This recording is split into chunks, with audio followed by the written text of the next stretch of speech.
Salut friends, et ben voilà, je suis arrivé au Mexique hier et là je suis au nord de Mexico sur la pyramide de Teotihuacan qui est assez connue et qui est on va dire l'attraction principale de Mexico City quand on arrive.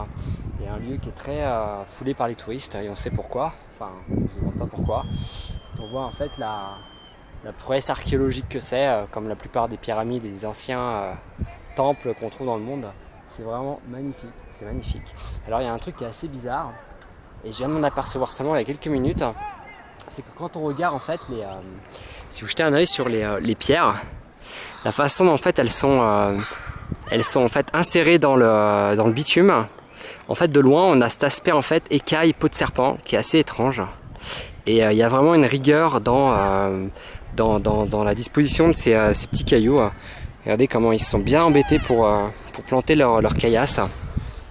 Donc voilà, donc c'est de la roche volcanique, faut savoir. Alors je sais pas où est-ce qu'il y a un volcan ici, parce que je n'ai pas vu autour du site. Mais en tous les cas, voilà, il y a une finition dans ces pyramides qui est assez exceptionnelle et que j'avais effectivement pas remarqué dès le début et qu'on voit pas en photo forcément. Mais dès qu'on prête un peu attention à ça, il y a vraiment cet aspect un peu écailleux, reptile, surtout en fait tous les abords de la pyramide, sur toutes les façades, partout. C'est assez particulier, c'est incroyable quoi. Et c'est pas quelque chose en plus qui est, on va dire, qui est vital dans la construction, parce que je veux dire, ils se sont servis d'un support de support de pierre, et vraiment tous ces autres cailloux qu'ils ont insérés, on va dire, dans ce bitume, c'est vraiment de la décoration, c'est vraiment c'est vraiment pour donner un aspect, une sorte de côté rugueux sur les pyramides. Donc c'est assez joli, voilà. Donc là en fait à 50 km au nord de Mexico, en passant en prenant plutôt un bus qui vous emmène donc pour aller 38 pesos, ça fait à peu près 3 euros. Donc pour 3 euros vous arrivez après une heure de route sur le site. Et voilà.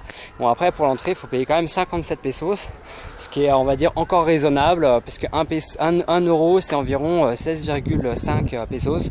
Donc vous voyez, l'entrée à 57 pesos c'est pas super cher, ça fait 4 euros tout au plus, et voilà. Et puis c'est un petit budget qui est vraiment pas important et qui vaut le coup d'être mis, parce que de toute façon si vous n'êtes pas là pour visiter ce genre d'endroit, dire à quoi ça sert d'être ici, on va dire, voilà. Donc je vous laisse faire un petit panorama, un petit tour. Ce serait joli. Là on est sur un site emprunt à la culture aztèque.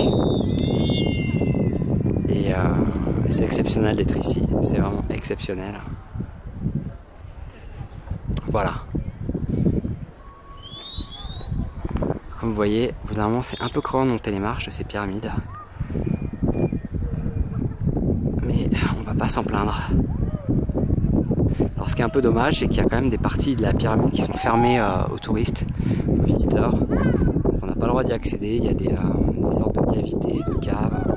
Alors on suppose que ce sont des endroits qui sont encore en friche, sûrement étudiés, et qui restent peut-être dangereux aussi pour les touristes. Allez friends, je vous dis à plus tard, ciao.